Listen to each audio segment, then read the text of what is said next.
Welcome to Limited Time Only. I'm Esther. And I'm Susie. Limited Time Only is the podcast for anyone who feels there aren't enough hours in their life. And each week there's a different topic for you to get your ears around. Featuring chat, comedy sketches and interviews with interesting people. Limited Time Only is a pick-me-up in podcast form. The special guest later in the episode is STARLING. This week it's time for Being Iconic. I'm wearing some headphone sprouts that were crocheted by some very talented teenagers that I know. Well, I've only met them this weekend, but they are excellent, and they are made by Morag and Mary Wilson. Just putting a little advert out there.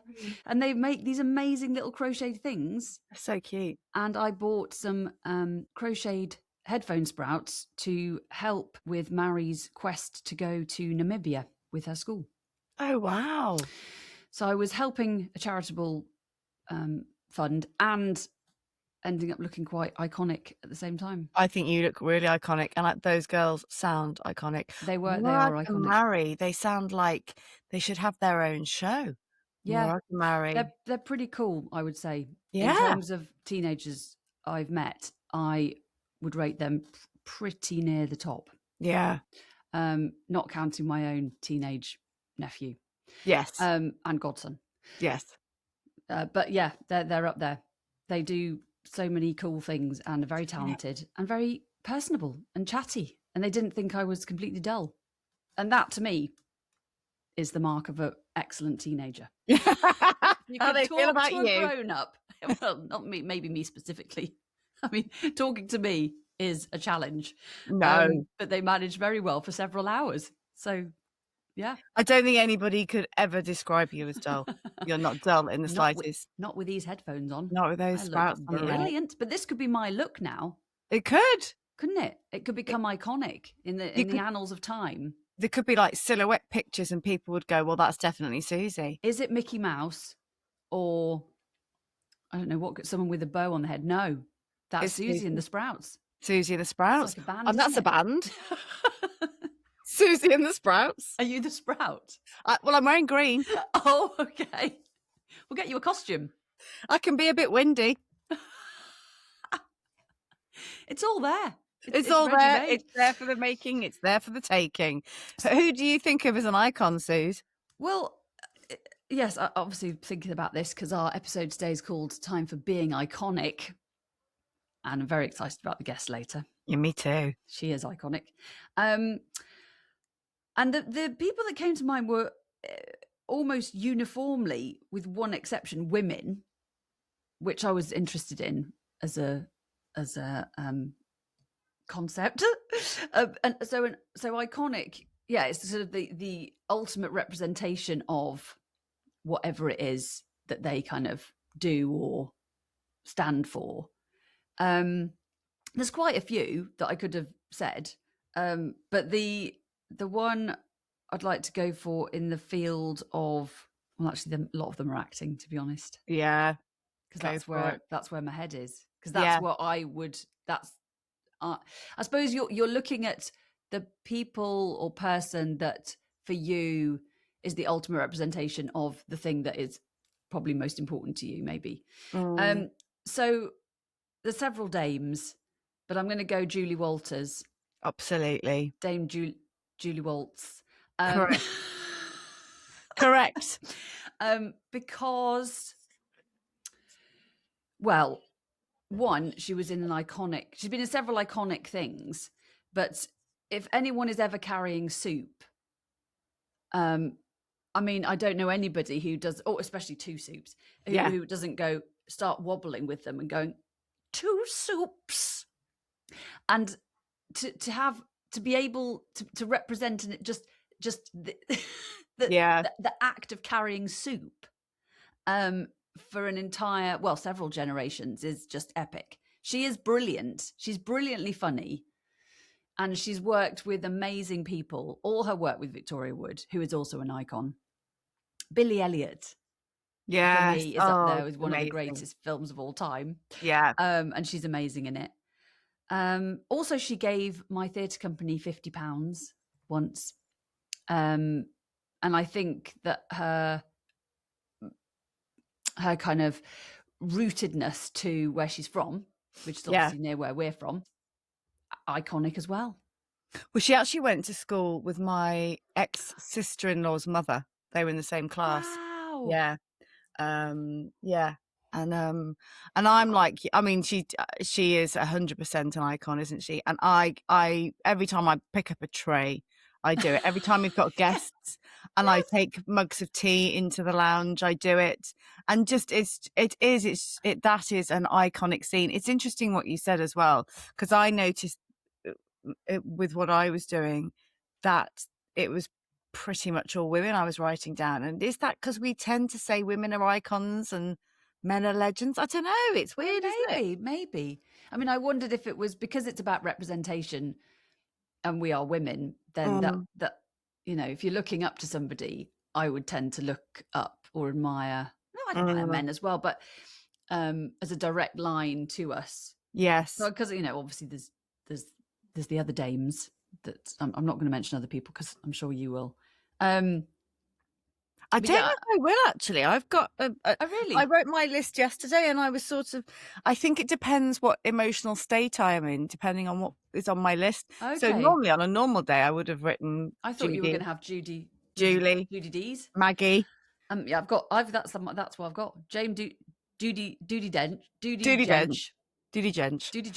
who listens to the Archers, which I always think is just so cool. That just makes my whole. If I'm ever upset, that makes me happy. I can't pay the mortgage, but Judy Dench is to the Archers. That's it. The fact that Judy Dench is sitting there. Yeah. Dame Maggie Smith, obviously, and I also wrote down Dawn French. Oh, I love Jennifer Saunders as well. I then was trying to think about sort of style icons. Oh yeah. I mean, the person that always comes to my mind is Grace Jones. I love Grace. She's so unique. Yeah. And incredible and just sort of unbelievable, really. When she hula hooped on stage at the Queen's that's exactly what I was thinking. Yeah, for an entire song. Isn't she 80 or something? She's insanely good. Amazing. Yes, that image came to my mind. But she's so stylish and slightly terrifying as well. Yeah, I think that is good. Yeah. Yes. A whiff of fear. Yes. I think to be really stylish, you probably have to be a bit slightly terrifying. I think Madonna's quite terrifying. Oh, yeah. I think she's the one person I absolutely wouldn't know what to say to for fear of looking like an idiot, because everybody I saw Graham Norton. I haven't watched the interview with Graham Norton that she did on iPlayer, but he's been talking about it on shows and people keep saying, is she terrifying? And he said, absolutely, because if she doesn't like something you say, she'll just stop the interview. So you have to, I mean... How do you interview somebody like that? I know. The trouble is when you're constantly thinking, I don't want to, you can't relax. No, exactly. And then it just becomes not very good. No. I have seen some clips and it does seem a bit... Yeah. What's the point of this? What she says at one point on a clip I saw where she says, why do you have to know? Why are you asking? Why are you probing? It's because it's a fucking interview. Because we want to know everything about you, Madonna. We're obsessed. This is an interview about you. I don't think we should have her on the show. I don't think I'd be very good with her. No, she did say she was interested, but yeah. I agree. I would feel awkward. Don't think we'd do her justice. I think I would just become a sweaty mess. Yeah. I mean, I did think she is on my list as an icon, obviously. The other people, like Baddie Winkle. Oh, yes. Yeah. Now no longer with us, but she's pretty iconic.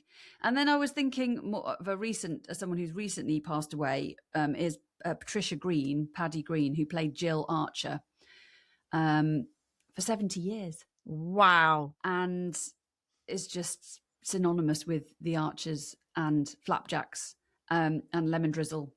And she was an amazing woman and brilliantly funny and cheeky and warm and excellent as well, a brilliant actress. And she kind of, losing her from the Archers is, it is a big loss, because she's, as well as Peggy Peggy Woolley, who was played by June Spencer, who was in the show till she was 103.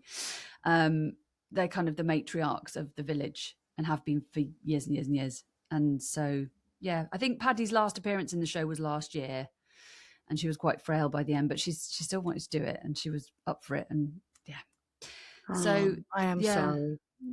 Yeah. But yeah, people like, the only man I wrote down was Prince. Oh, yes. Oh, yes. Yes. Yes. And I always feel sad that I feel sad. Well, it was just that weird year, wasn't it? 2016, where everybody died. Well, I was thinking about it today. Yes. Because it's 10 years on. Yes. And it's sort of happening again.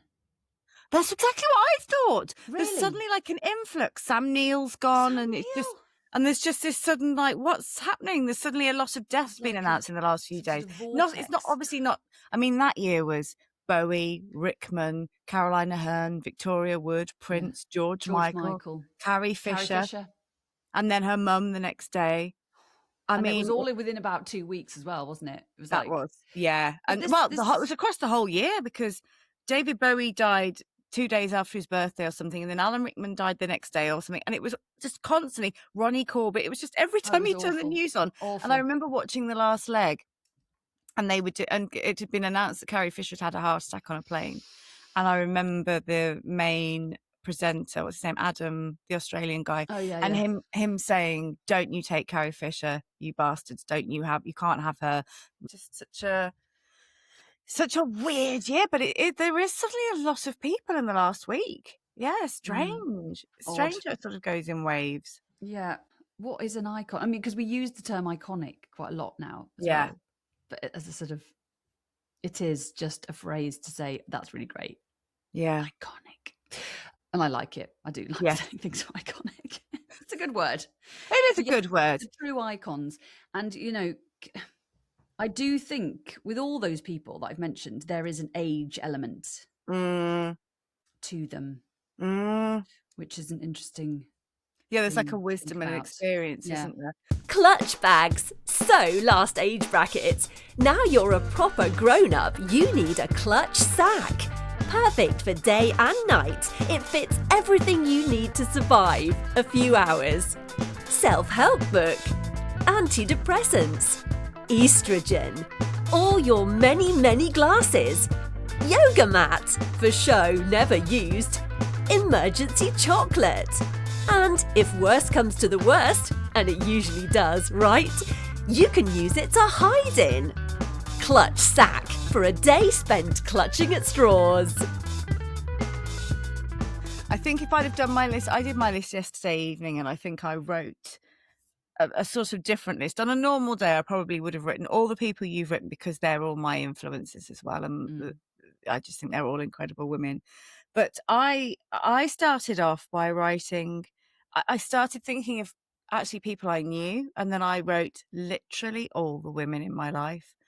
And I was so surprised by that. And I was thinking, oh, it's weird that the men don't feature as heavily. But I was thinking, I've got friends who are going through divorces, single parents, building businesses, managing renovations, looking after sick elderly relatives. Like, when I look at all the females in my life, they've all overcome something. They're all juggling parent. I mean, don't get me wrong, I am such a big man woman as well. I love men. I don't like all men are dickheads. I'm just not. I don't subscribe to any generalizations like that. But I was looking at the women, and I was thinking, God, years ago women used to be mothers, or they kept their career. They didn't get to do both. And now we get to do both, which is amazing, and also really fucking hard, because you're managing the emotional side of your kids and stuff like that. But I was just thinking about how strong every woman I know is, and how sort of, when I really stop and look at those people in my surrounding groups, I'm like, oh wow, you're all incredible, sort of juggling so much. And so I wrote down literally all the women I know. You know, like a week out the month you're bleeding, or you're navigating the menopause, and then you're still going to work, and you know, you're still trying to keep your temper and raise the kids and make sure that they are emotionally regulated and that you're emotionally, you know what I mean? It's a lot. Do you think it's the kind of iconic, as in they are what icons of womanhood? Or, yeah. Yeah. I just thought, what's the first thing that comes into my mind? And then I just started thinking of friends, and then I was like, well, actually, all the women in my life, even when I think of like my aunts or my mum or my daughter and things that they're overcoming, and I just think, wow, there's a steel, isn't there? There's a fierceness, there's a strength, and I think that is iconic. And actually, sometimes that can be really helpful to sort of stand, and I don't know, I just find it really inspiring to stand and look back at the women I know and think all of the things they're enjoying, but they're still keeping going. They're still trying their hardest, doing their best, trying to build businesses, raising kids on all the, I've got some people who have chosen not to have kids or can't have kids. They're all doing, I don't know, it just feels like, made me feel sort of quite warrior-like thinking about them all yesterday. And then I got on to the women I'd like to be, which is Miriam Margolyes and Samantha Jones from Sex and the City. As I get older and my estrogen drops off a cliff, although actually it's still actually really too high, but that's for a different episode. Miriam Margolyes and Samantha Jones, they are so direct, aware of who they are, say what they want, go after what they want, are unashamed of what they want, but are still kind. Like I heard Miriam Margolyes talking about pronouns on Graham Norton, and she was saying, I just was saying, well, I don't understand why it just grammatically it doesn't make sense.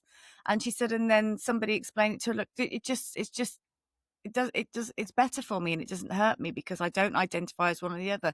And she said, and I thought, well, fuck it. If that's what people need, then that's what people need, and it doesn't hurt me. Yes. So, and I just thought, yeah, she's not afraid to ask. She's not afraid to question. But she does it with kindness. There doesn't ever seem to be any malice. And I think, I'd love to be more like that. And Samantha Jones, I always thought was... You're super kind. Oh, thank you. I don't know if I'm all... That's very nice. But I mean, like, they're just... I censor myself less than I used to, but when I was growing up, I was always just aiming to be polite. Okay. Or hold the room, or make everybody happy in the room, or be what the room needed. And I feel like with those women, there isn't that thing. And that's sort of... I'm getting over that. That's just, I think it's an age thing, isn't it? It's an age thing. But with Samantha Jones, I always used to think she was the character I'd least like to be like when I was watching it in my 20s. And now I'm like, she's unafraid of who she is. She's unapologetic. She's still a kind friend. She does what she can for her girls, but she knows who she is. And I think there's something very powerful and grounded about both of those women. And then my last few that I'd written down was Amal Clooney, just because how is that woman? She's our age, and she's epic. How is she making that work? She's a humanitarian lawyer. I just don't know how she's doing it. Julie Hesmonthal. Oh yeah.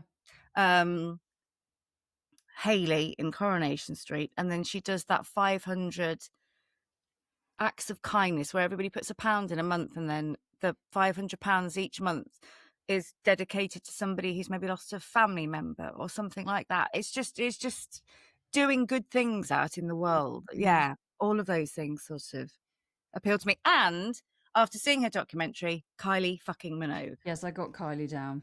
What a woman. And when you look at all the things that she overcame and how she was perceived, and she kept going, and it was there's real resilience, and she's amazing. I always thought she was great, but watching that documentary, I don't know, I've just got even more respect for her. I need to watch it. Have you not seen it? No, I don't watch anything. I don't watch anything unless it's The Traitors or a football match that's on too late. I don't watch it. Yeah. But I will. Want to Bridgerton. I mean, I have got the list of things I haven't watched. I know of things. I sometimes know who's in them. Maybe know who's directed them. Have I seen them? No. There's so many films I haven't seen either. It's sad. Yeah. And yeah, I just am a cultural kind of desert, really. But I will watch the Kylie, and I also really want to watch the Take That one. Yes, I've not seen that. Yeah, so I've got a small list of pop star documentaries that I need to get through. Well, referencing back to our very first episode, maybe you need a light cold and an afternoon on the sofa. I do. I just need some time to binge without guilt. Guilt-free binging. Yeah, Kylie. I think sometimes if you've got one name only, that sort of instantly makes you an icon. I know that Kylie Jenner tried to trademark the name Kylie, and Kylie Minogue took it to court years ago and said, you can't, I'm Kylie. And so Kylie Jenner just wanted to be the Kylie, and she couldn't be. Oh, well, she would never be. No, but then actually, when I stayed at yours, we talked about Kylie, and your daughter didn't know who Kylie was, and then we had to show her videos, and then she knew, and she thought she was marvellous. But would she know who Madonna was? No. No, probably not. I think it is just, yeah. Well, somebody asked me recently who the Rolling Stones were. Oh, yeah. Why the hell would they know who a bunch of 80-year-olds were? Yeah. Unless this is where parents have the responsibility to Well, exactly. give their children a musical education. Well, my kids will say that because my kids, like, we've watched Vicar of Dibley and Only Fools and Horses and things like that over the years. So they're quite well-rounded. And actually, my dad did that with me. So I'm very good in a pub quiz because I know things like the answer to that is Steptoe and Son. Yes. Jefferson Airplane is the answer to that. I remember being in a quiz at school, actually, and it was the song about the White Rabbit. And I remember saying, it's Jefferson Airplane. And I was about 18, and all the teachers were really freaked out how I knew. But it's quite nice sharing that intergenerational stuff, isn't it? Yeah. Well, B wants to watch Friends now. Oh, yes. That's my kids were about that age when they started watching Friends. Yeah. So and you'll probably find, which is what I found, is that you'll start off and go, this is way more sexual than I remember it being. Yes. And I did start watching them again last year, and I was a bit like that. I was like, good grief. It is just about sex. Yeah, it is. And it's a bit sort of not modern in some of its takes on things. No. But it's very good. And we love it. As long as we talk about it afterwards, it'll be fine. Yeah. No, I love your lists. They're very good. And I love your lists. They complete my lists. Yes, together. They're a comprehensive list of womanhood. Icon cauldron of wondrousness. An icon cauldron of wondrousness. That is so poetic. I mean, and you say you're uncultured. I mean, you were at self-esteem at the weekend. That's not uncultured. She was epic. Take that a couple of weeks before. I know. I'm just around the country watching amazing gigs, getting too tired, and then failing to achieve anything else. That's iconic. That is iconic. And as my mug says, live my best life. That's a beautiful mug. I love it. And now on ITV 200, it's time to find out who's popped and who's been dropped in the hunt for the fully matured version of the Spice Girls. Welcome to the final of Spice Up Your Midlife. There's been an influx of 90s pop groups reuniting recently, but the Spice Girls can't be bothered to jump on that nostalgia train, so we're on the hunt for singers to replace them. The Spice Women. Last week we said goodbye, my friend, to Collagen Spice and Libido Spice, and in a shock exit that she didn't see coming until it was right under her nose, Very Focal Spice. Let's meet the wannabe Spice Women vying to Viva Forever in our brand new yet comfortingly familiar band. Who are you, and why should you be a Spice Woman? Hi, I'm Classy Spice. I only shop at Waitrose and my Land Rover has never been outside the M25. I won't be able to rehearse much as I'll always be at a yoga class, but I can pout for England, thanks to my dermal fillers. I'm Energy Spice. I can lift my leg to waist height and I'm top of the parkrun leaderboard for women over 45 with 2 kids. I'll bring a strong pelvic floor to the group and a Wimbledon-worthy grunt for the sexy songs. Holla! Next. Hi, I've only just turned 40, so I've still got relatively pert breasts and 20/20 vision. Who do you think you are? Whippersnapper Spice. Oh, next. About bloody time. I'm not standing here like a lemon all day. If this competition is about objectifying women, you could do one. I've had it up to here with being marginalised, criticised and demoralised. I am Formidable Spice. I speak my mind and refuse to dim my fire for any man or record company executive. Right? The Spice is right. Follow that. I'm Natural Spice. I've embraced my greying hair, only eat food I've grown myself, travel by donkey, and if I sniff a whiff of AI in any of our music, I will kick off. Us too. No arguments from me. And finally, I'm Nigella Spice. I love using spices in my recipes, even ones I've slotted firmly into the microwave.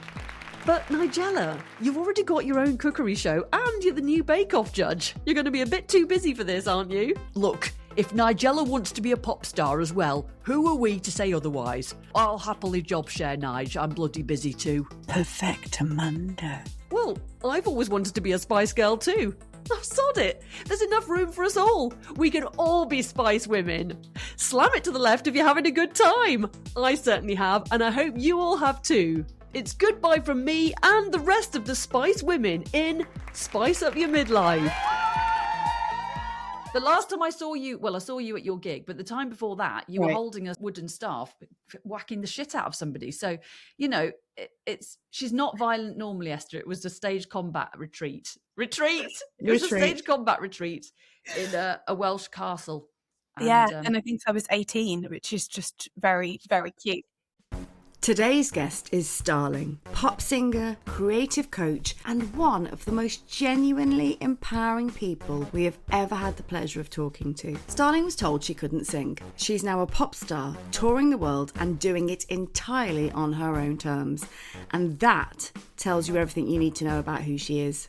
As a coach, she works with creatives to help them step into their power, silencing their inner critic and backing themselves the way she has learned to back herself, through fire, determination, and an unshakable belief that she was meant to be here. In this conversation, we talk about what it means to truly empower yourself, how to alchemize fear into fuel, overcoming low self-esteem, and how to let people fall in love with you and your work by showing up as exactly who you are. Starling is the very definition of someone who refused to be told no. Welcome to Limited Time Only, Starling. Today on Limited Time Only, we are thrilled to be joined by pop sensation, motivational speaker, life coach extraordinaire, and all-round Wonder Woman, Starling. Wow. Thank you, Suze. That is quite an intro. How am I going to live up to that? Oh, easily. I think easily. You're doing it. I love that. Oh my God.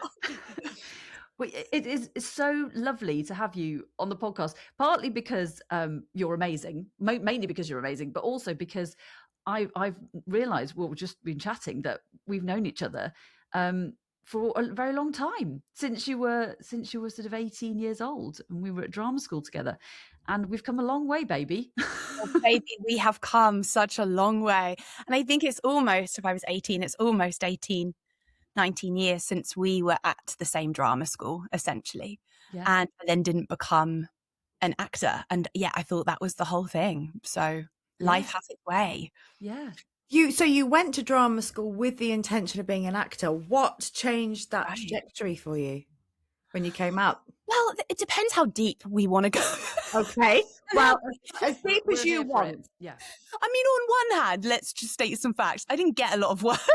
So on one hand, like, I think I got one agent, and very little work. But on another hand, and this is the deeper answer, I always wanted to sing, but I was told that I didn't really have a good voice.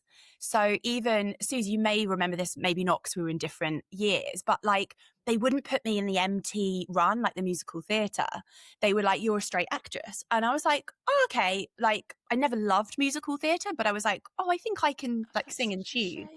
But it was never one teacher. When I get interviewed in the past and they say, who was the one? I'm like, it actually wasn't. Like, I'm also one of 6 children, and I would always like sing Spice Girls, and like quite a difficult childhood because I grew up with an addict. And so one of the ways I got through that was like singing, right? Or just like messing around like kids do. And they just said, oh, you know, my siblings, like, shut up, terrible voice. You know, that's what siblings do. So it's not so much a trauma. It's just that the message was, don't sing. Then I get into this drama school, and there were a couple of musical theatre things, although there's a lot of straight acting, wasn't there? Like straight plays. And it was just, don't sing.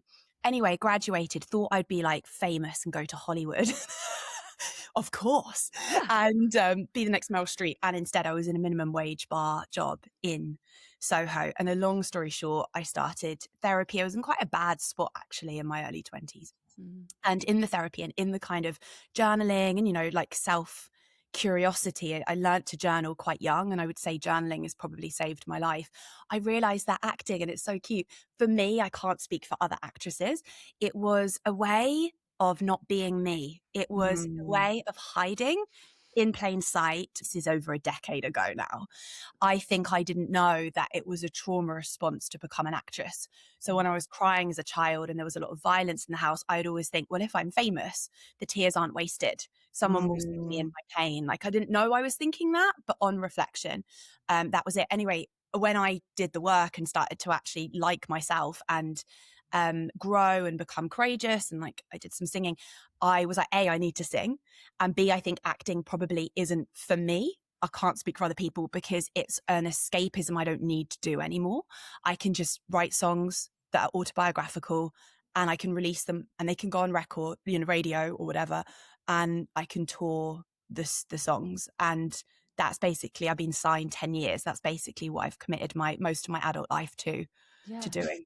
And there's a thing as well, isn't there? I think that if you have grown up in an environment like that where you can't always be witnessed for crying, you won't always be held or felt or understood. Whereas if you pretend to be somebody else and you perform, or you make people laugh, or you cry, it's applauded, and it's a cathartic experience and a way of getting that trauma and those emotions out, isn't it? I remember hearing Alan Botan talking, and somebody saying, but how do you know you've been a successful parent? Because your children don't want to be famous. Right. I was literally about to say, I read a quote the other day that ambition is a trauma response, and brought it up with my therapist, and she was like, look, the thing is, and I love her, she's fab. She was like, the thing is, it's not that direct or extreme. Like, it might be like you're looking for your unmet childhood needs in fame and money and being adored externally by the public, but it might also be that it's like really fun to dress up as a pop star, fluffy clothes,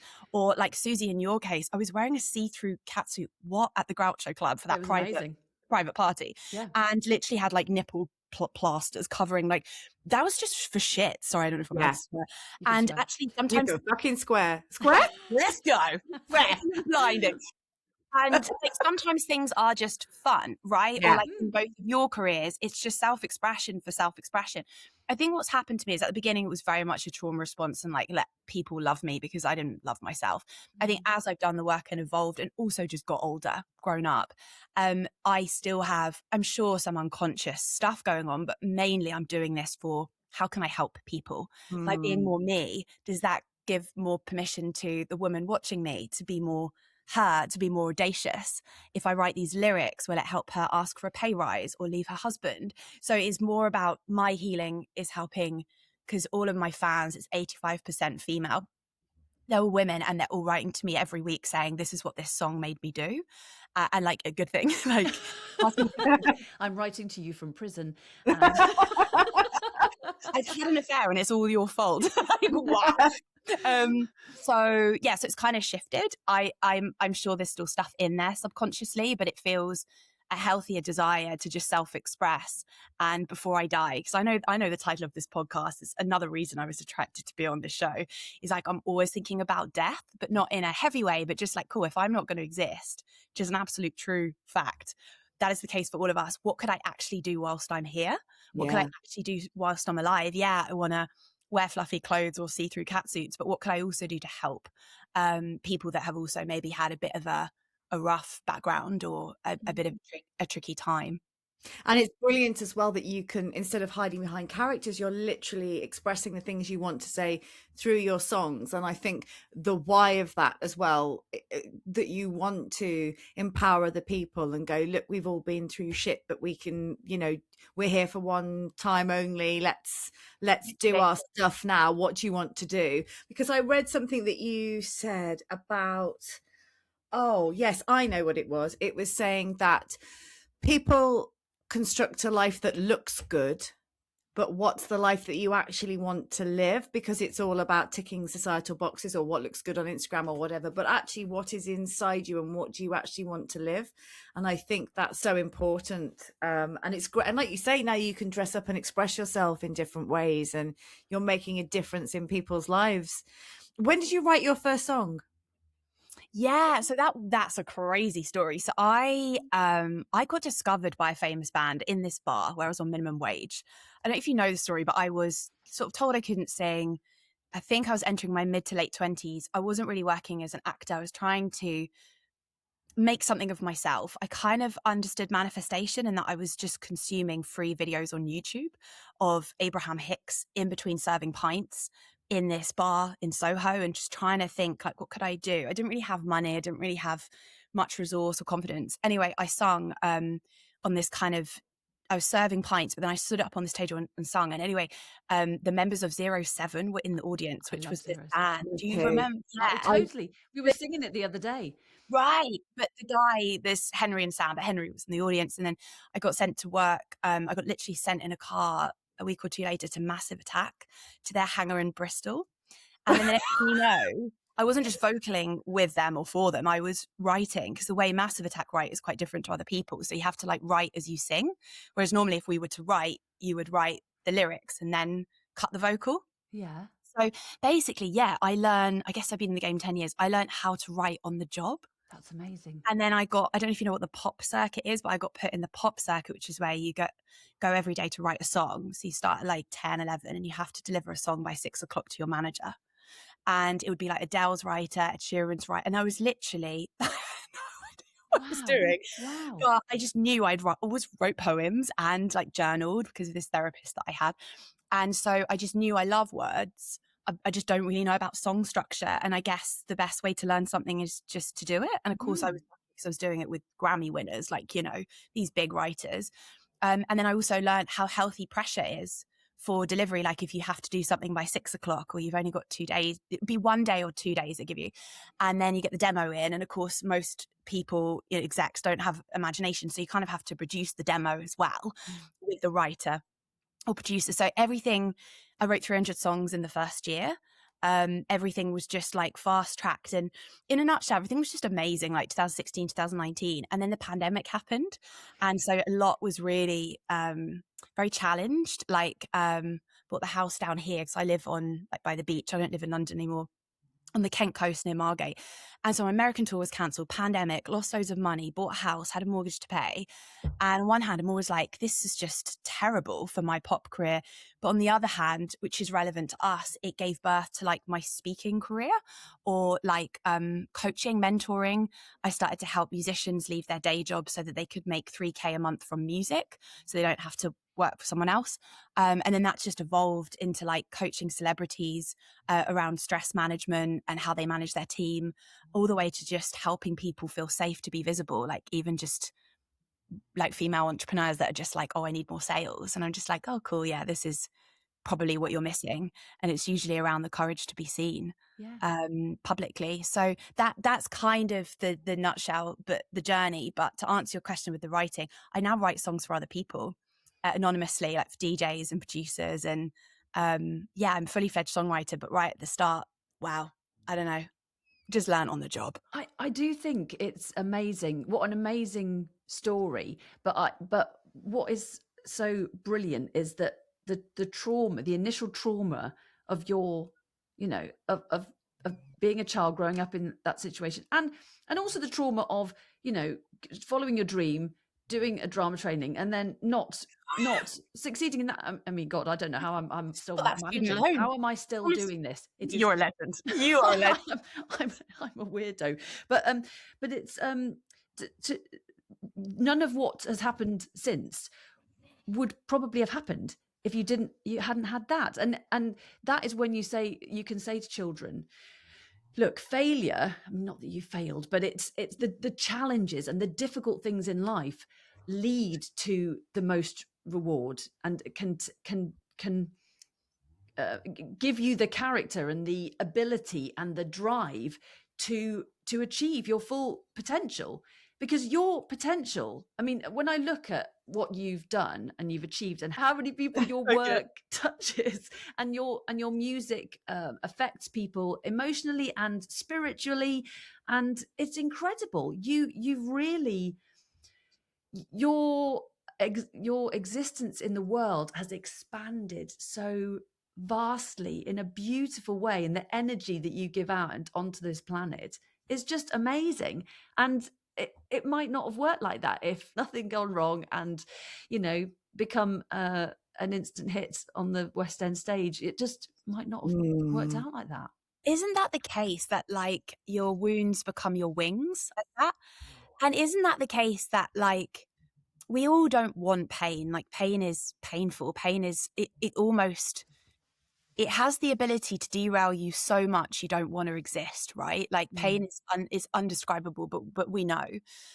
And yet at the same time, and I heard Robbie Williams say this once in a podcast, and it was something like, the worst thing that ever happened to me was my childhood. But if you also ask me what is the best thing that ever happened to me, it's my childhood. And I really related to that because on one hand, things were, I mean, to put it bluntly, I was abused. So that's like a horrible thing for anyone. But unfortunately, it's actually kind of common. I'm not making it okay. But I think a lot of people relate, whether it's emotional, physical, sexual, to not being nourished in the very home that they should be.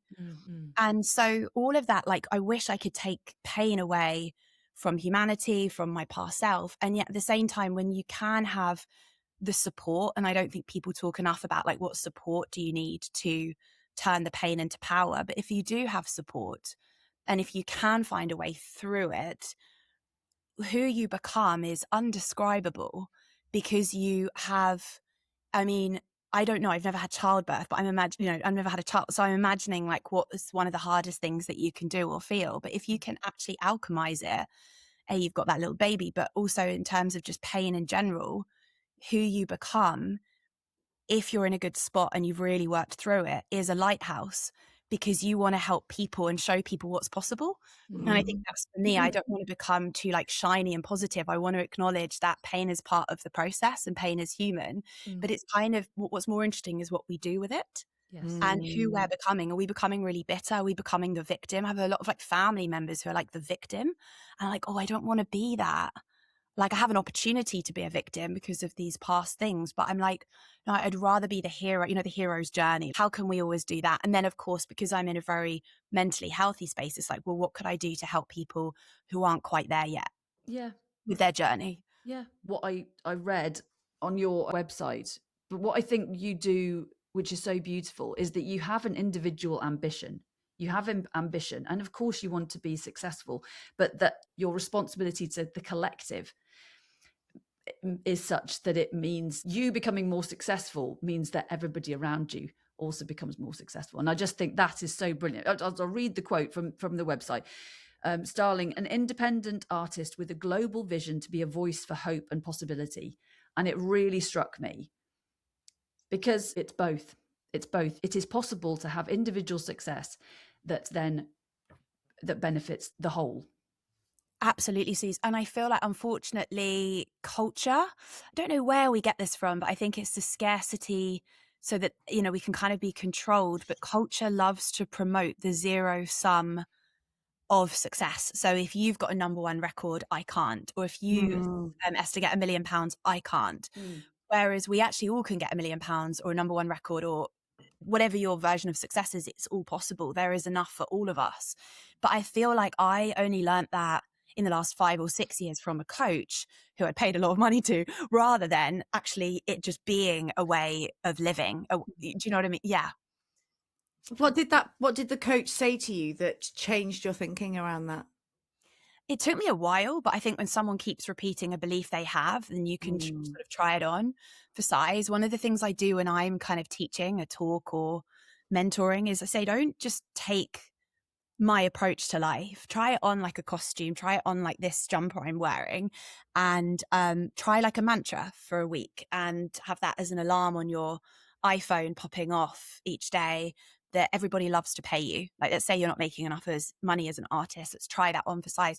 And they're like, oh, well, yeah, I've got no money. But actually, if everybody loves to pay you and that's the mantra that keeps going off on your phone, you'll start to find evidence, because that's what we are. We're evidence, meaning making machines, right? Confirmation bias, all that stuff. So if I am like looking to buy a yellow car, I'll suddenly see yellow cars. Right? Or if like I get pregnant, I'll suddenly see loads of pregnant ladies, right? Yeah. So it's just very basic neuroscience. But I tried it on for size, Esther. I tried it on for size about this idea that there could be enough for everyone. And then not only did I want to help people, but I was never then threatened. Like one of my clients, this is crazy, but last month she made £18,500 Wow. in 2 weeks. So we just like tweaked this idea, and I don't feel jealous. I'm just like, great, that's why you hired me. You know, or like someone getting a record deal, or somebody like finally feeling safe under pressure of performing in front of thousands of people. I'm like, yeah, that's what you're paying me for. So I'm never threatened by the success of others, because I think I tried that belief on for size, and I was like, actually, there's evidence that there's plenty.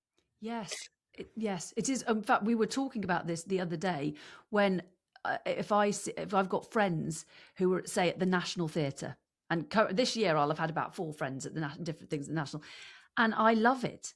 I love that because 1, I'm pleased for them, and 2, it shows me that it's possible, because it's about representation, isn't it? And if they're doing it, it's possible to do it. And yeah, jealousy is it withers you rather than helps you to blossom, doesn't it? Yeah. Absolutely. And my feeling on jealousy is that it's based on the unconscious idea that you can't have what you want. And I don't know what your childhoods were like, but in my very British suburban London suburb childhood, it was I want doesn't get. So you best not really want something, right? Because then you're in for it. Like you're leaving yourself vulnerable. So if I want does get, then we're in a whole different place, particularly as women, about knowing what we want and having the audacity to just reach for it. Yes. I'm really interested in a couple of things, really. Like, a lot of people told you couldn't sing. You clearly can sing and you have an amazing voice. What is it that you think they saw at that point that they thought you couldn't sing? You know what I mean? Because you can sing beautifully. And I'll say it now, but we might, as it's like part B, at what point did you feel safe to become visible? Because surely is that why that's part of your work, that now that, you know, you had to learn to be safe to be visible, and then you want that for other people? I know that's a big 2-part question, but. Oh, no, I love it. I think, I'll come into the safety piece in a minute, because it's such a massive thing that I ended up at the end of last year kind of doing a training or certification in neuroscience of stress and the neuroscience of confidence. So like, how do you show up, you know, online when you could get judged, or you could get cancelled, or like there's real repercussions, right? It's why people hold back. But to answer your question about my voice, I think there's 2 things. One is I was trying to be something I'm not. So I'd sing like big ballads like My Heart Will Go On. Do you remember that in Titanic? Like when I was 5 or 6. And of course I could not hit that note, my friends. And with that was a musical theatre. So it would be like saying to an opera singer, you can't sing pop when she's a frigging opera singer. What are you saying? So for me, I think, because I was going for the musical theatre, the MT, I don't have that. And so when Massive Attack heard me 07, I think they were like, what is that gravel? What is that airy sound, or whatever you want to call it, the tone they always refer to. And that would not blend in. So I would not be a backing. I could never be like BVs. And I couldn't really be MT, although maybe now I've had the training, I could possibly do something in the musical theatre world if I wanted to. But I think there was something around, I was being judged through the lens of in an accurate genre when I was never going to be musical theatre. The other piece I haven't really shared, and I used to talk about this loads when I was mentoring it, but I've moved away from it, is I had severe stage fright. So when I was singing, if I ever had tried to do a little thing here and there, unfortunately, I went so red, my voice shook so much that I basically just stopped trying. So I had done a couple of things here and there, but I just thought, oh, well, you're going to let yourself down.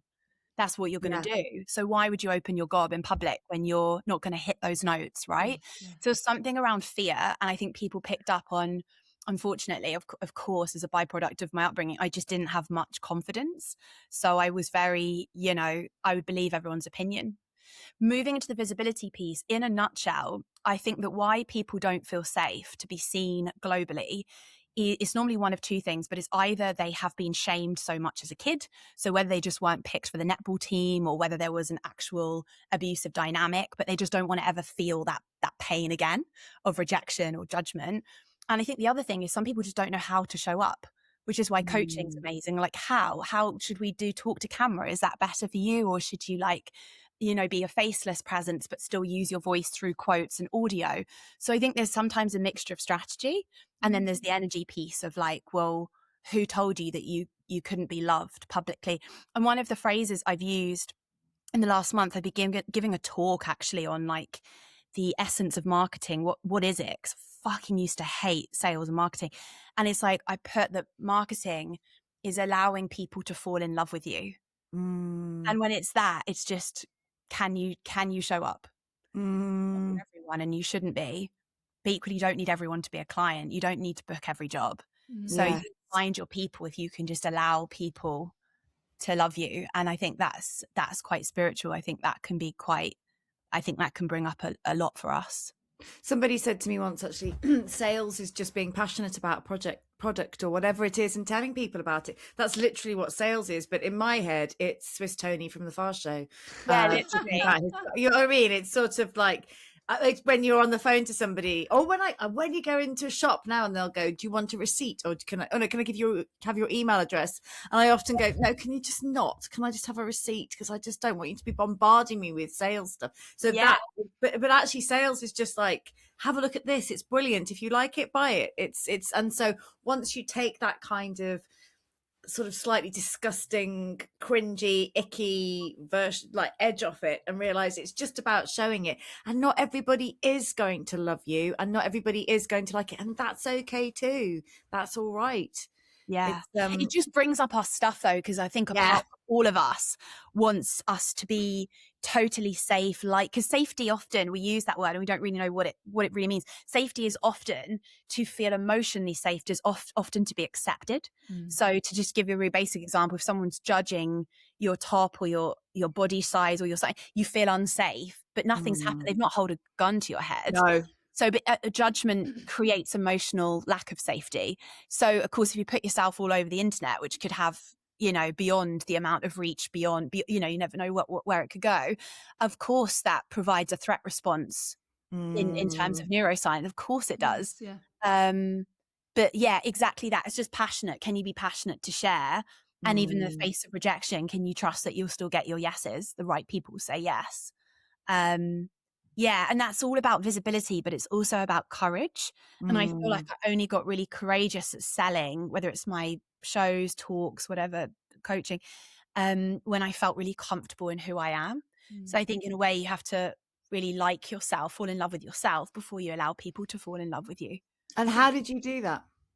What changed? 17 years of therapy. I'd love to say I took a pill and it was all just done. Try ayahuasca. I have stories for that. But no, lots of therapy. You did try ayahuasca? Yeah, I did in 2017. Yeah. It was really, really profound, actually. But I did it as part of a psychotherapy thing and integration. And I don't really want to do it again, but I also am really happy I did it. I know some people that go every year and I'm like, no, I'm still the message that came through. I'm still integrating. But for me, I would say the best use of all of my money, whether I had money or didn't have money, like even Susie in the drama school used the student loan on this, was spending on therapy and coaching. So instead of going down spoons, it would be like, could I spend 30 quid, because like a guy buy me a drink, and then could I spend that 30 quid on this therapist I found who just gave me this deal, and he saved my life, changed my life. And then in the end, when I got signed, I gave him the thousands and thousands and thousands that I owed him. Oh, that's so great. So he just said, no, you'll make money eventually, and I did. So wow. Yeah. So I think this is the thing, that I think we have to be careful not to romanticize the hero's journey. And I'm part of that problem, because I'm all like, yeah, you can do and be anything. And it's like, you can, but I think the missing piece is often support, because you can't always do it alone. I could never have got to this position of confidence without that guy, this therapist, or without these other people saying you should try Vipassana, or you should try trauma constellation therapy, you should try ayahuasca. I tried everything in my 20s because I was so low. I had nothing to lose. I was like, let me try it. And eventually the work, sometimes you get a big epiphany, don't you? You know, when you've done your therapy or coaching and you're like, you literally leave the room different, right? Yes. But sometimes growth doesn't work like that. And it takes 10 years to like realize the people pleasing and actually let that like skin just fall off. It's sometimes I find growth is so non-linear, but it's still worth investing in yourself, because when you feel that you know yourself, I know it sounds like I'm promoting being selfish, but actually it's the opposite. When you know yourself and you can be interested in your own journey, I feel like you're so okay with you, then you have a lot more to give others. So paradoxically, it's not selfish to, someone once told me, haven't you nasal gazed enough?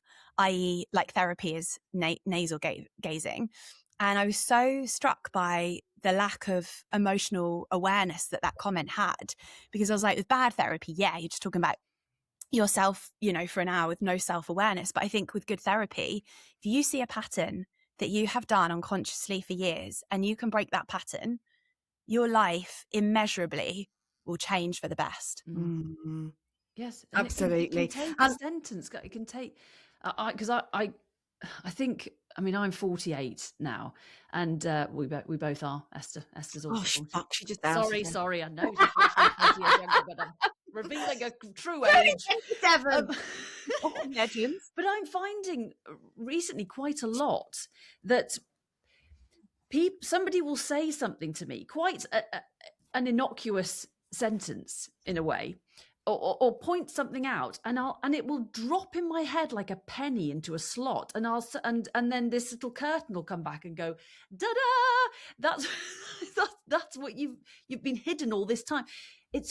And I'm thinking, God, this is just going to keep happening throughout my life. I mean, it's not, because obviously that you have different challenges as you go through, but I am being struck at the moment by these moments of it's an epiphany, and I'm thinking, why have I been thinking about that for 20 years? And suddenly it's like, oh, that's why I do that, and now I can put that over there, and I'm okay with that now, and I'll move forward, and then there'll be another curtain that I have to get through. But yes, but it's weird, isn't it? Because you sort of assume by 48. When I was younger, I thought, well, by this age, it'll all be sussed. And to be honest, I've had donkey's years of therapy as well, and then suddenly something happens, and you go, oh, hang on, this is throwing stuff up for me that, like, so for example, last week I had put something, I'd started this new thing called March House, which is about creativity and empowering yourself and putting your work out there and leaning into your creativity. And I said, put your work out. No one knows it if they don't see it. And I put this old video out that I made years ago, just on a whim. I was like, I'll share one. And it's an old comedy character that I did many years ago. And over the last week, I've gained over 2 accounts, 1,000 followers. I have, it's had over 150,000 views. It's got like 600 comments. But also, so I was so excited, and I was on this dopamine. I was just responding to everyone. And then I got like 2 or 3 comments that were like, not whinging because they thought it was a real person. But then on the other end, I got a couple of women going, don't ever do a Scouse accent again. It's awful. And so you've got this sort of, but every other comment was, you have made my day. You have made me laugh. You have made me. And it's so interesting, the stuff that has thrown up for me that I thought that I had dealt with. And then I'm going, oh, I don't know if I don't know if I like this. I don't know if I want anybody to look at me. I don't know if I want any and you think, oh shit, I thought this was all worked through. And actually I quite like finding out and trudging through and going, oh, well, here's another thing. Let's dig that out and get rid of that. Understand it. And once you understand it, you can move on and integrate it. Like Sue says, the curtains part, and you go, oh, okay, I get this now, finally. And it's fascinating. When you find, Esther, when you find the breakthrough or the epiphany, that then life has this remarkable way of never giving you that lesson again. Yes, totally. I had this amazing ability in my 20s to shag anyone who was unavailable. Like, it was a powerful thing, because there's a lot of men in London who are available, but I had this amazing ability to shag anyone that would really not want a relationship. It's amazing.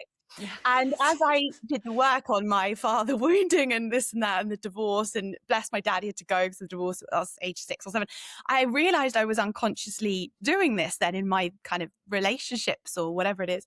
And as soon as I had, it actually was an overnight epiphany, it was a few years, but as soon as I had the epiphany, I met my husband, and he is 100% not only available, but he's just willing to get in the trenches and do the work. So it's amazing. And same with money. I had huge money. I had like 50 grand debt. I had huge money issues, being an artist, of course, and low self-esteem. And then as soon as I solved that, then it's not the same stuff hasn't happened. Yes, Yeah. absolutely. Like, what is that? Like, life is a Yeah. trip.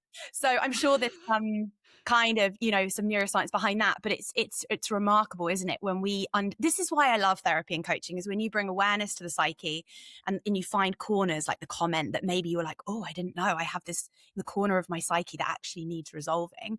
I just love that it's a never ending adventure and like a journey of curiosity. And of course, which most people don't understand unless they do therapy, if you're interested in you and like what has just come up for you, you can then have more compassion as an actress, as a speaker, as a friend, as a partner, as a mother, because you actually get it. And I think that's the thing, like back to the pain thing when I was younger, like, of course, I wish that hadn't happened, but because it did, it makes me feel very much for people, like the compassion of what it's like to be suicidal, what it's like to feel like you're worthless, what it's like to feel like you're never going to amount to anything. Like, because I've been there.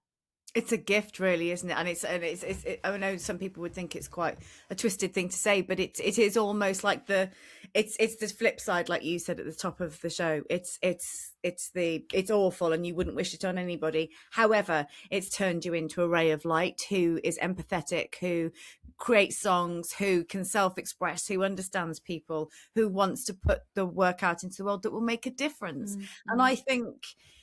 Yeah, and it's awful that anybody has to go through anything like that, but it does, like Suze says, it gives you resilience. It gives you, and some people never. It's the richness of life. It's the richness of life. Some people never have any negative experiences, but also nothing really. They don't feel those highs and lows. They don't understand why somebody would want therapy or want to explore stuff. Or I just think it gives you a little extra. Like light and desire to do the best you can in the world, and I think and I think it is a gift. It's just a shame that you have to experience the trauma in the first place. Yeah, I was going to talk about the idea of your music as pop therapy, which I love that phrase. I've never seen that before, but totally, because what I think about music, and I mean, I'm not a musician. I do sing in a choir, which I adore, and that is therapy. I mean, I pay to go. They want to get rid of me, but they can't. No. Hang on. I want to stop. Can I stop you? Susie's actually got a beautiful voice, and she will always criticise herself about her singing. We're not going to. And she needs to stop it because that's therapy needed. Yeah. But the pop therapy. But I think music has music is the one art I feel that can hit you straight in your emotional center. One note.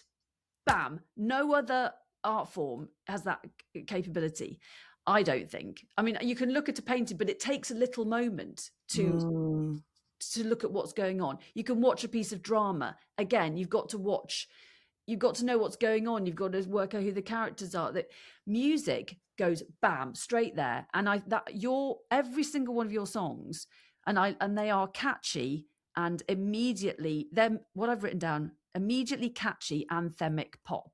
I mean, they are brilliant. And pop therapy. That's me wanging on. Can you tell us about where that idea came from? This marketing tip on the catchy anthemic. I'm like writing this really fast. Noted. People called it that. Oh, how did that name come about? I guess people always know that, like, unless you're deep, you're not really going to like the music.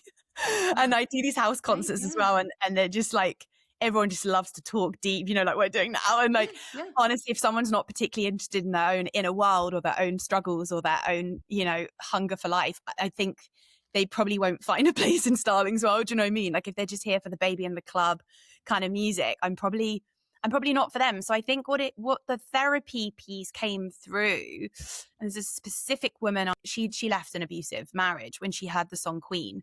And so when she said, "You are my free therapy," and without this song on repeat 17 times a day, I'd never have left him, I was like, oh, okay, that's probably more than music. And I think that's probably how this kind of got coined, how it came together. And to your share, Esther, I was thinking, and I just made notes on this regarding the pain into power and how that kind of gives us some light or life force if we can alchemize it. Something I was saying on Instagram the other day is like, bruises heal, depending on your background, but if you've had a bit of a rough ride, the bruises heal, but your self-esteem doesn't. And then I tried to lead into to say, and I want to say this today because it feels important, particularly for us women and hopefully women that are hearing this, is that you must raise your standards. And I find that as someone who's had basically a lot of PTSD or CPTSD, one of the main things was actually not the bruises, metaphorically or otherwise. Okay, that's fine. You can kind of move on. The thing that is the challenge is how low your self-esteem is. Why is this dangerous in the world? Because if you've got low self-esteem, you accept shit men and shit pay and anything else that, you know, whether it's money, relationships, whatever else is making up your life.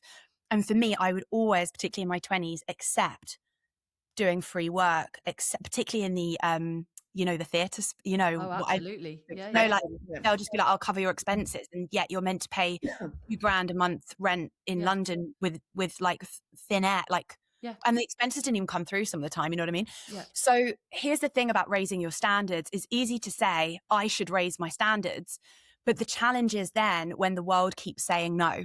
So let's say you go from being like 50 quid for your gig, you're a singer, and you want to now charge 5k for your gig. The challenge is how to say that and have a nervous system that has the capacity with that much conviction and confidence that someone says yes, and then that becomes your new standard. And it's the same with men. I'm talking hetero because I'm hetero, but it could be any partner, right?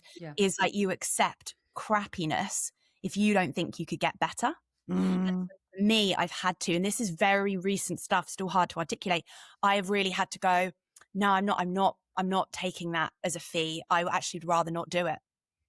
Do you know what I mean? Like rather than crap, I'm like, no, this is my price, is my price, is my price. Or like with Ed, I know it's a long-term relationship now with my now husband, but 10, 11 years in, we've had a lot of sticky moments. He won't mind me saying this. And I'm like, no, you don't speak to me like that. And he said certain things to me as well. He's like, no, we're not doing that. And that is the thing with raising your standards is you can't just change one aspect of your life. Life is like a web. So if you're raising your rates, so, you know, the health of your bank balance, you can't not improve your sex life. Like everything is connected when you raise your standards and when you see yourself as someone that's worth more. And like you said earlier, courage, that takes courage. So if you and can support, buy the coaching or buy the therapy, like stop spending it on a takeaway and saying I've got no money, like find that 50 quid or that 500 quid, just like, unless you're seriously on the breadline, but like find that. Don't make excuses for not looking in the mirror, because if you can be courageous to look in the mirror, identify your patterns, through that awareness you can change them. Totally. And I mean, in the last few years, I would say in my 40s, I think actually having my children changed something within me. I've mentioned this on the podcast once before, but I used to be terrified of blood tests. It's just as simple as this. I used to pass out if I had a blood test. And then I went to have a blood test when I was pregnant with my daughter, and I was sitting outside and I was like, oh, fucking hell. Oh God, I'm going to be sick. And something inside me went, no, this isn't about you. This is about your child. Get in there and do it. And then that sort of flipped it. So sometimes, and I will do this with friends as well, if they'll say, I don't know if I should do this, or I don't like my job, or I don't. And I will say, if they've got kids, I will say, what would you advise your child to do? And they go, oh God, that hit me in the chest. And I go, yes, because we have to take care of ourselves like that. And I don't have it currently, but I used to have a photograph of me as a child, and like on my phone, and I have to advocate for her. And as I've got into my 40s, I do turn things down now. And at first it was horrible, and sometimes it still is horrible. And then I did some work recently, and I charged quite a lot of money for it, and I felt really icky about it, but I still knew I was actually probably not charging as much as anybody else. And once I'd done that, I was like, okay, I did quite a lot of work there. I actually think I could have charged more money. And it's just being brave and courageous and taking that step, isn't it? And then going, okay, but like you say, you kind of need that support or something just to hold you. Cheerleader. Like the thing I always teach is coaching is for the future. So therapy is for the past, meditation is for the present, and coaching is for the future. And when you think of the three segments, you do not hire a coach, I don't believe, to deal with the childhood. That's therapist. But equally with therapist, I wouldn't expect them to strategize the new launch plan of my single, right? Yeah. So it's kind of like, what are we hiring who for? And this is why I'm a big kind of, promoter that invest in yourself, because you can't not improve your life. And then if your life's improved, everyone around you, now I've sort of stuff out. Children, if I have them, will not have such a wild relationship with money. Do you know what I mean? Yes. Or like a healthy marriage where it is not with addiction. And do you know what I mean? So it's like, how can we not pass all this to our children? She says, I don't have children, but my imaginary children. Your friends' children or anybody. I think, Yeah, or I think fans, like my fans, followers. yeah, our Right, responsibility yeah. to the people, you know, coming up, but Right. behind us is so vast. Yeah. Isn't it? So that's why healing has a ripple effect. Yeah. I was going to say we had an artist, Nadia Tour, on a while ago, and she decided she knew she wanted to be an artist, but it wasn't until they were having their daughter that she said, I'm going to make this my income for her, and I am going to be an artist. And that makes me cry every time I've spoken to her about It's amazing. But she did it, and that was what gave me my impetus. I often think, well, hang on, what would I tell my kids, or what example do I want to set, or that little girl inside? But actually, I don't know. I hope I would have got there without that sort of motivation, that motivator. But you did do it without that. And that's magnificent that you have managed to nurture that little girl inside you and give her what she needed. Well, they say, don't they? You become, oh God, I'm going to cry. Oh, yeah. I'm going to cry. Oh, you become the parent. You become the person that you needed when you were a child. Don't make me cry now. oh, Starling, We'll just have a great Oh my God. But you do, and it's it's it's amazing that you got to that point without that sort of that impetus. I'm so sorry. Oh dear. But again, rather than, although I love these compliments, rather than just accepting them, I'd like to say that I was very lucky to find people that would help me. They helped me. That I wouldn't be here without that support. I did have a hunger to try to shift this pain. I didn't know really I just never believed I would be pain-free. You know what I mean? Yes. I was so haunted by just horrible stuff. But I was, and I think that's what I need people to hear today is, like, you know, we talked about epiphanies and how they can just like come, boom, done. Yeah. You know, like you're saying with the doorway, Susie, or whatever. And yet we also know, like we were also saying, that sometimes you just got to put in the work and trust that the light will come. Well, that only comes, that curtain only opens Right. because it's been there, and you know, this, you know, the not being dealt with, but being aware that it's not being dealt with, because it's And sometimes you need the space.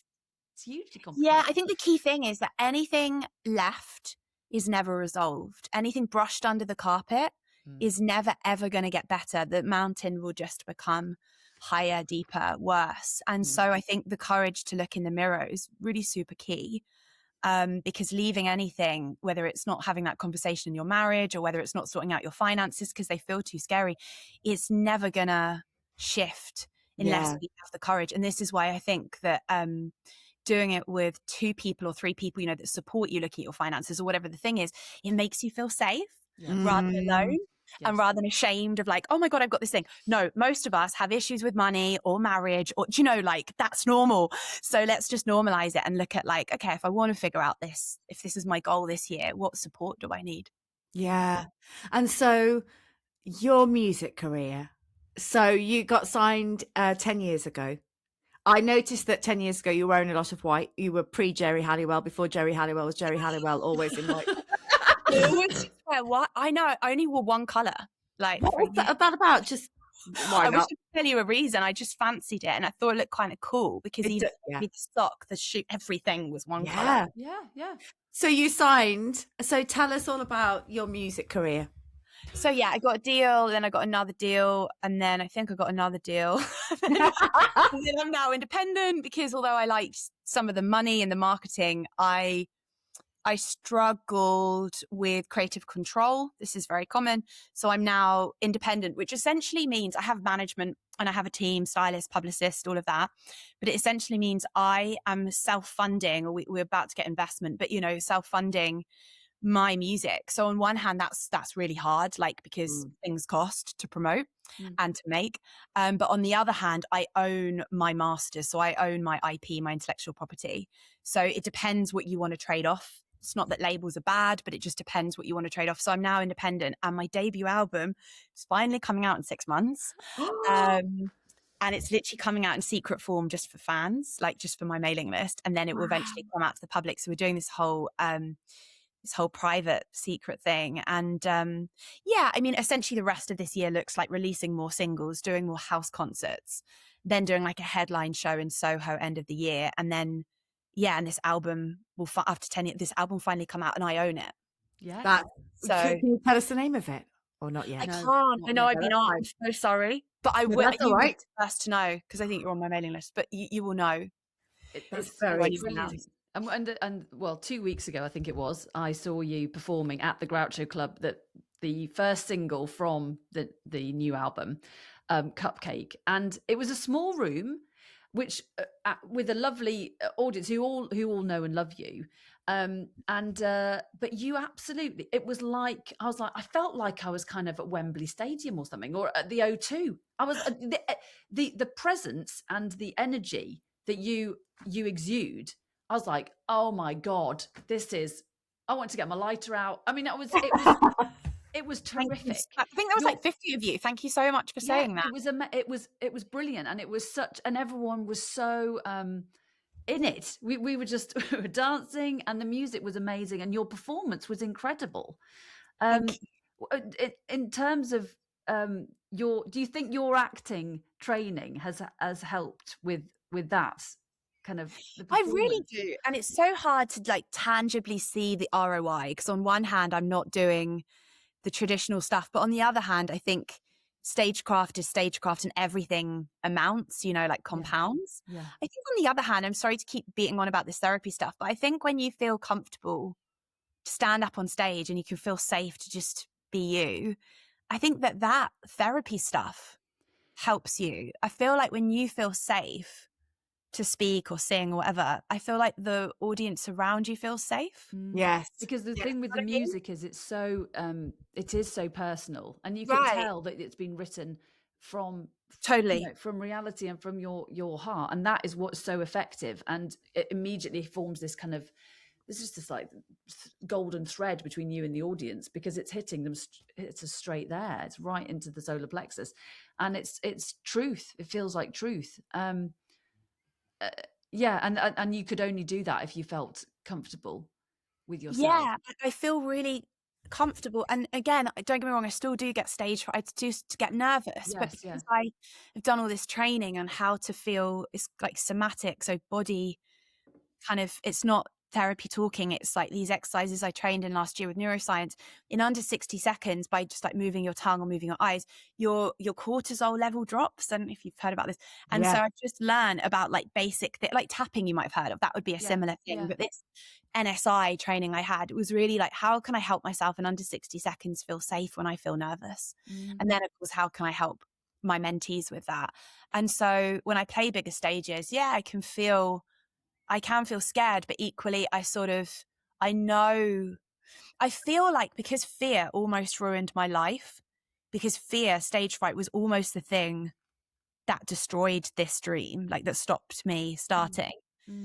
I feel like because I've then committed my life to how can I alchemize fear, I feel like that is the Deadeye level of someone's career or life, is like, how can you work with your own fear? And you often can't think it, if someone says feel safe or like stop having stage fright, it doesn't work. But if you can literally, like, I can show you an exercise in a minute, but if you can literally do this eye movement that then makes you feel safe, or tapping or whatever it is that makes you feel safe, then actually there's nothing that's going to stop you, because you can handle no matter what size room or what opportunity you'll deliver. And I think for me, I can never trust that I would deliver under pressure, because fear for me just felt so all encompassing that I would freeze and I would not really shine. And so that's something I've been working on. It's hard to show the somatic exercises on a podcast, because but you kind of get what I mean. And I can help if people are interested in that mentoring, can help people. Well, this little bit will go on YouTube as well. Great. So we can, I've been doing something with my son recently, who's 7, when he gets really sort of a bit panicky or anxious. He stands in front of me, and I put my hands under his arms and across his chest like this, so across the front of his chest, he's pressed against me, and I tap his shoulders. He absolutely loves it. It really That's one works. of the things I had in my training, the butterfly hug. Yeah, right. Yes, okay. Yeah. And one for you guys, like if you're ever like, oh, it's a tight month, or if someone's just done something weird, or they've just cut you up on the motorway, is if you twiddle your tongue, like a circle from either way, left to right, whatever, 3 times, almost like you're trying to get food off your teeth. Mm-hmm. Or continue a circle for 3 times and then 3 ways the other way. So it's 6 in total. You might start to yawn. That will drop if you're feeling a bit heightened. Yes, Esther. So there's lots of them, but I've got 52 exercises, and that's one of them that I would do if I was looking at a budget and feeling stressed about a budget, or if I was feeling like my husband pissed me off or something. I would do that in a traffic jam or an argument, and suddenly you're back in the room, drops the cortisol levels, because the tongue is attached to the vagus, and the vagus is the longest nerve in your nervous system. Wow. What's the yawning about? The yawning just means that you've dropped into more presence. So it's a sign that it's worked and that you've got a positive response. Whereas I do some like eye exercises with people, and it works for some and not for others. So all the different areas of the body you could do, like yours, Susie, you could do hand, you could do skating. They're all nervous system regulation tools. Eyes, I really like moving my eyes and circular movements with my eyes, which I can show you another time. But sometimes you can't do that if you're driving, whereas a tongue twist you can do even when you're nursing your child. So they're all different. They're 52 exercises. And normally when I coach people, rather than going straight into strategy, I actually just do like a prescription of like, all right, try the tongue twist for 5 days in a row, put an alarm on, and then notice your stress levels by next Monday. Yes. So that's kind of the somatic aspect of the work. How can you feel more present and safe? And then there's obviously a strategy piece. But when you really think about a great career or a great parenting or great friendship, it's about presence. And often we can't be present when we're overloaded with all the stresses of life. So this kind of just brings you a bit more into presence, which of course is what you want, whether you're giving coaching or whether you're doing a voiceover. You know. That's the greatest gift you can give someone is your presence. That is brilliant. That is brilliant. Well, look, we have to stop, which is a shame because I literally talked to you all day. I don't really want to stop. We could do this for another. No, I know. Unfortunately, I've got to go get my eyebrows done. But amazing. We will have to finish. But it has been amazing to speak to you. I mean, I know that everyone listening will have got a lot out of this, and I know that Esther and I have. I mean, we're just like wrapped. It's been amazing, and so you've got an album. Your album is coming out later this year, which people will be able to find eventually.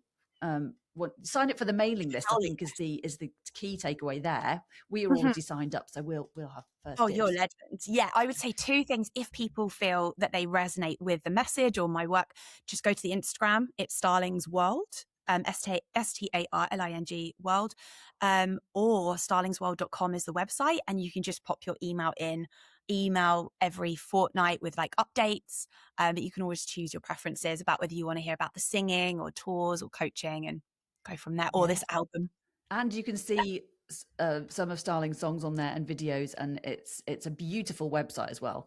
I love a lovely website. It's like I'm in. I'm staying there for a while. Like social media has taken the forefront, but I'm like a 90s chick, so I'm like, just bring me a website. Yeah, I love a nice website to just walk around a bit and have a navigate. Yeah. You both said mooch at the same time. I know, that was weird, wasn't it? That was weird. Yes, thank you so much. It's been just glorious to talk to you.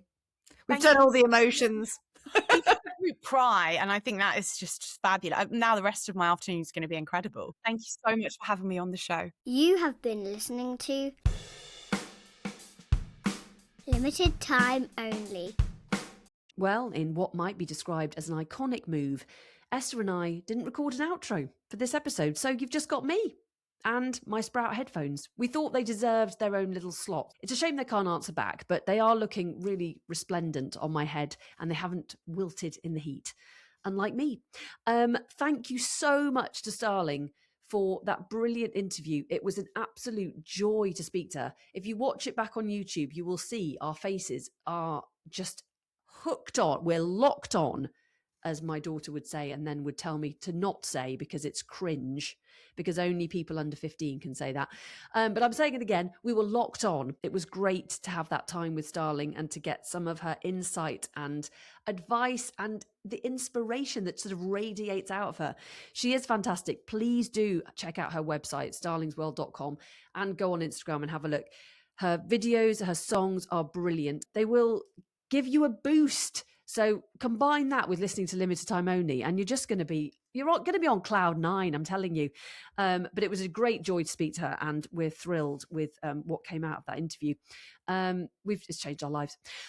And thank you to you all for listening to this full episode of Limited Time Only. We will be back next week and for the next few weeks with what we're calling the summer season. Rather than killing ourselves making full-length episodes for a few weeks while the children are on holidays and we're trying to take a break ourselves, we're going to be giving you a few more briefs. So you're going to get lots of different topics over the next few weeks in shorter form, a pick-me-up in shorter podcast form.